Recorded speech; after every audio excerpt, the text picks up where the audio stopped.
estamos ya en contacto con el doctor Herbert Cuba, médico especialista en políticas de salud pública. Doctor Cuba, muy buenas tardes, gracias por su atención. Muy buenas tardes y un saludo a través suyo a todo el país. Sí, doctor, usted ya en sus comentarios aquí en RCR también ha dado a conocer la situación crítica que se encuentran los centros de salud al interior del país, y una prueba de ello ha sido pues esta situación lamentable que se ha suscitado en Arequipa con el fallecimiento del congresista Hernando Guerra García, que en primer término, ante su mal estado de salud, ante esta descompensación, fue llevado a un centro de salud de primer nivel y lamentablemente pues no recibió atención por falta médica. Es una situación que pasa, ¿no? Imagínense, si esto pasa a una autoridad, a un congresista, ¿cuál es el sufrimiento de un ciudadano de a pie?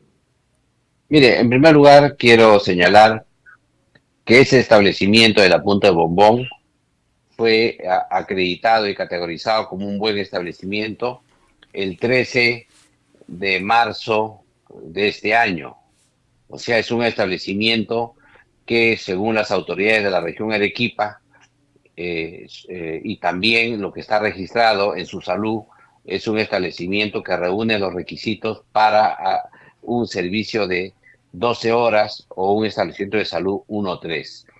El problema está en que ese tipo de categorizaciones, sobre todo cuando son lugares alejados, son totalmente inconvenientes. Y ese es uno de los grandes problemas que hemos conversado siempre. No es posible tener establecimientos de tan poca resolución en distritos que son alejados.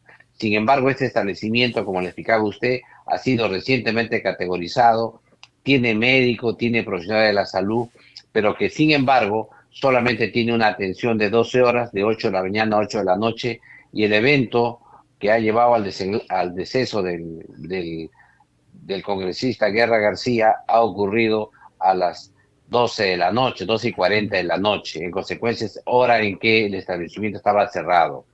El segundo término es que también los médicos que trabajan en esas regiones se desplazan hacia otros lugares y regresan al siguiente día a trabajar. Lo ideal debería ser, como ocurría antes, que exista lo que se llamaba la casa del médico, que era una casa que tenía al costado del establecimiento para los médicos, ya descansaban, vivían ahí, y cuando había una emergencia ellos cobraban lo que se llamaba guardia de retén, de tal manera que esas atenciones también eran pagadas. Eso no ha existido en Arequipa, pero es un tema organizacional de la región Arequipa que se tiene que resolver ya a partir de este incidente que ha habido en esa región. Ahora, doctor, Sin embargo, esta es responsabilidad, para aclarar, por favor, y disculpe la interrupción, ¿es responsabilidad entonces del gobierno regional o del propio Ministerio de Salud? no. Primero quiero aclarar Ujú. que la administración de los establecimientos de salud pertenecen a la región Arequipa. Es el gobierno regional de la región Arequipa quien está a cargo de este establecimiento. Es el gobierno regional de Arequipa el que en marzo de este año, o sea, esta autoridad que está actualmente en ejercicio, el que ha categorizado este establecimiento como 1-3. Y además, Mm. gobernador regional es el que ha designado a la médico jefe, que es una mujer, una doctora, una médico jefe en ese establecimiento. En Oh, consecuencia, las normas que ajá. se han dado para el estudio que han hecho ellos, o sea, hay un estudio que hacen por carga de enfermedad y por epidemiología y dicen qué categoría debe tener ese establecimiento y ellos le han otorgado la categoría 1-3. 1-3. Un Ahora, establecimiento 1-3 solamente tiene 12 horas de atención, ok. 8 de la mañana, 8 de la noche. Ujú. El evento ocurrido a las 12:40 de la noche, en Claro. consecuencia, no había forma de que el establecimiento esté abierto ni había médico para ser atendido. Bien. Lo que yo señalaba era que hubiese sido necesario en estos distritos que son más aislados que los médicos les den vivienda, de tal manera que ellos puedan dormir ahí, puedan quedarse, y si es que hay una emergencia como esta, ellos pueden ser despertados y puedan atender en estas emergencias. Buen punto lo Pero se les que, paga doctor, guardia retén. buen punto lo que usted está aclarando, y tiene que ser de esta manera, ¿no? Dar las precisiones del caso, porque hemos escuchado ya voces de diferentes sectores, tanto políticos, de pedir incluso la renuncia del ministro de Salud César Vázquez por este acontecimiento. Lo que sucede es que hay todavía un desconocimiento de la población que creen que la salud está en el país centralizada. Y lo que ocurre es que existe una descentralización. Hay funciones que son compartidas en el gobierno nacional, en el gobierno regional y el gobierno local, pero en este caso concreto, la administración de ese establecimiento de salud estaba a cargo del gobierno regional de Arequipa. Ujú. Lo que señala ahí es que en el comunicado que ha emitido el gobierno regional de Arequipa señala que ellos están haciendo gestiones para cerrar la brecha de mayores recursos humanos y todo eso ante el gobierno nacional y el gobierno regional. Pero usted sabe que todo eso son temas presupuestales que van de año a año y es evidente que todo el sistema de salud en el país tiene una brecha de recursos humanos. Por ejemplo, el Perú necesita 80.000 médicos y tenemos 40.000. Entonces necesitamos incrementar la brecha, pero para eso se tiene que trabajar en el mediano y largo plazo, porque los médicos se forman entre 8 y 12 años. Por lo tanto, entonces es un trabajo que va a tomar tiempo. Ujú. En segundo lugar, el Perú requiere un mayor número de establecimientos de salud. También requiere que los establecimientos de salud que están actualmente en funcionamiento trabajen en redes con mayores sistemas de información y de comunicación. Todo eso son las falencias del sistema en general. Pero en este caso concreto, este centro ha sido intervenido en marzo de este año. O sea, no es que este centro sea de los precarios que tiene Arequipa, Ujú. sino este centro había sido intervenido en el mes de marzo, cuando ha sido acreditado como establecimiento 1-3, y ya tiene médico, tiene todo lo que las condiciones de un establecimiento 1-3 debe tener. Sin embargo, y ahí viene la pregunta, ¿por qué decidieron Exacto, que sea un establecimiento solo de 12 horas y no de 24? claro. ¿O por qué decidieron no colocar ahí la casa del médico como se acostumbra en las zonas rurales para que los médicos que van a laborar ahí tengan donde En- pernoctar en- y si en- en el caso de que hubiera una emergencia se les paga el adicional denominado guardias Ahora, de retén? ahora, doctor, en todo caso esto recae la responsabilidad entonces del propio presidente regional de la AQIP, el señor Rogel Sánchez, ¿no? Porque si tiene estas características de 1-3, entonces tendría que tener más horas de atención, quizás las 24 horas como usted dice, o tener al menos un equipo de emergencia para que pueda atender, porque los pobladores de esa zona entonces no podrían tener ningún tipo de emergencia pasada las 8 de la noche. Exactamente. Ahora hay que tomar en cuenta otra cosa. Los establecimientos de salud 1-3 no atienden emergencias, no atienden urgencias, es decir, aquellos temas que se pueden resolver dentro de un establecimiento.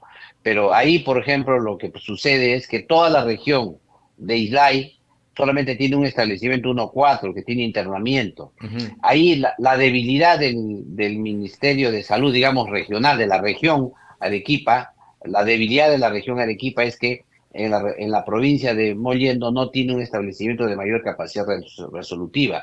Todavía en Mollendo se atiendan en el Hospital del Seguro Social, que tiene un hospital más grande y las emergencias son atendidas ahí.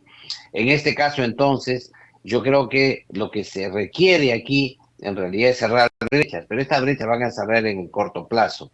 Por otro lado, y aquí hay que señalar también que actualmente el Ministerio de Salud con el gobierno se encuentran trabajando lo que son la conformación de redes integrales de salud para fortalecer el primer nivel de atención.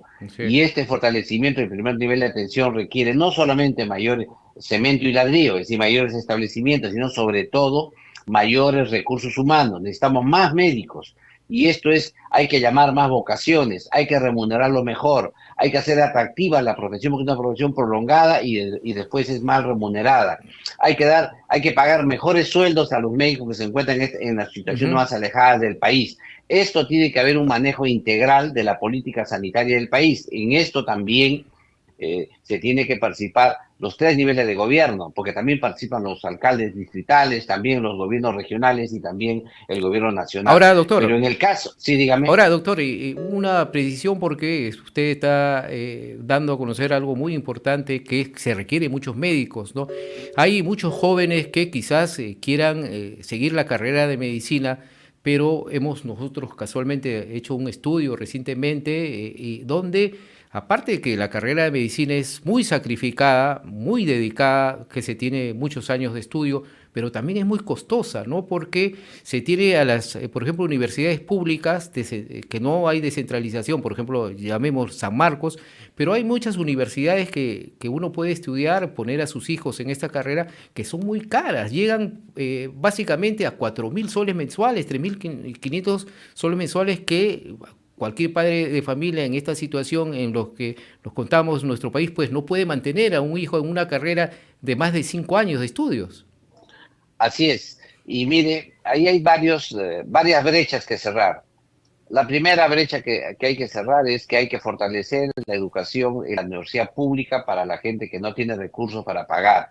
Que deberían incrementarse progresivamente el número de plazas en las universidades públicas. La San Agustín de Arequipa es pública, la Unidad Mayor San Marcos de Lima y otras universidades que son públicas deben fortalecer, sobre todo en esta carrera médica, tomando en cuenta los altos costos que tienen las universidades privadas.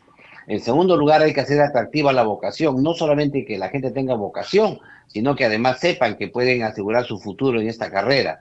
Decíamos que necesitamos 80.000 médicos y tenemos 40.000. Eso significa que necesitamos hacer que los jóvenes de las regiones, por ejemplo, la juventud de Mollendo, la juventud de la misma Punta de Bombón, donde ocurrió este evento, Ujú. puedan estudiar esta carrera sin que les cueste dinero para que se queden a trabajar en su zona de donde son, de tal manera que podamos cerrar estas brechas con mayor flexibilidad. Pero hay otro tema adicional, que no es posible que los sueldos sean parejos, es decir, que igual se gane en la ciudad de Arequipa, igual se gane en la Punta de Bombón, o igual Claro, se gane en Cusco o en la sierra de las alturas de Cusco. es otra Yo creo que ahí realidad. tiene que haber es otra realidad y debe haber una flexibilidad, porque el recurso humano llamado médicos es un recurso humano escaso y por lo tanto esto debería tener una mayor posibilidad de poder trabajar sobre la escasez. A mayor escasez, mayores sueldos. Entonces, esto hace atractiva la profesión y los jóvenes podrán dedicarse a estudiar esta carrera sabiendo que hay pocos médicos y que sus sueldos van a ser más altos. Esto que vemos en Arequipa, que hemos visto en estas circunstancias, solamente nos ha puesto en evidencia la punta del iceberg, pero quiero que usted se imagine qué hacemos en la selva, cuando Imagínese. tienen que salir con el peque-peque Ujú. desde adentro, 12 horas por río, o qué hacemos en las alturas, donde hay que ir 8 horas, 10 horas por carreteras totalmente solo afirmadas, Y a bajas temperaturas, ¿no? o a veces en lomo de bestia. Entonces, estos temas son complejos y a veces nos cuesta convencer a las autoridades del Ministerio de Economía y Finanzas para que se den cuenta que es necesario invertir más en salud.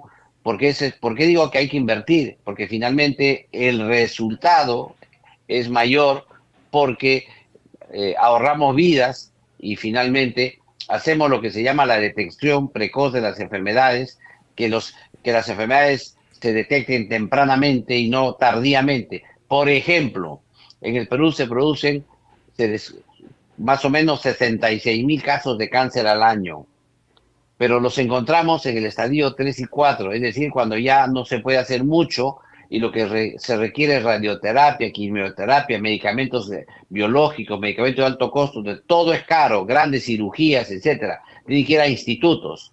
Sin embargo, si nosotros podríamos detectar esas enfermedades cuando están recién al inicio de la enfermedad, el tratamiento sería eficaz, sería más barato la curación y haríamos que la población tenga un mejor pronóstico de vida. Sin embargo, no hacemos detección precoz, pero para hacer detección precoz necesitamos buenos profesionales en el primer nivel de atención, que son los médicos especialistas. Ujú. Hay que invertir en ello, hay que invertir en recursos humanos. Este es un tema fundamental. La gente mira a los costados y dice, mira, necesitamos más maestros, sí, también necesitamos más policías, sí, pero necesitamos médicos a nivel nacional. Y Claro. cuando digo médicos, quiero hacer la aclaración, hablo de médicos, porque tampoco hablo solamente de todos los demás profesionales de la salud. Dentro de todos los profesionales de la salud, el bien más escaso que existe es el médico cirujano o el profesional médico. Bien, doctor, muchas gracias. Importante participación y aclaración que ha hecho aquí en RCR y ha sido escuchado a nivel nacional. Muchas gracias al doctor Herbert Cuba, médico especialista en políticas de salud pública, por esta participación aquí en RCR. Muchas gracias, doctor. Buenas tardes. Buen fin de semana. Un abrazo una vez más a toda la población. Gracias.